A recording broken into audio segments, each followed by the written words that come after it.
কুল ফীহিমা ইসমুন কাবীর ওয়া মানাফিউ লিন-নাস। তো এখন আপনি যে এই বাংলা অনুবাদটা পড়লেন, এটার দ্বারা কি বুঝলেন?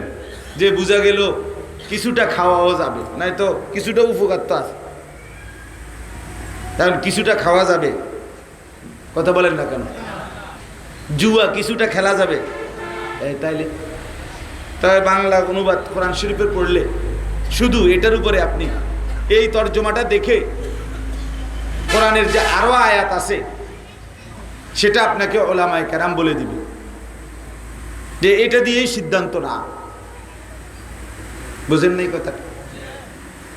কোরআন শরীফে আছে ফাওয়াইলুল লিল মুসাল্লিন, এটার অর্থ হলো নামাজীদের জন্য দুর্ভোগ, লাঞ্ছনা, নামাজীদের জন্য মুসিবত।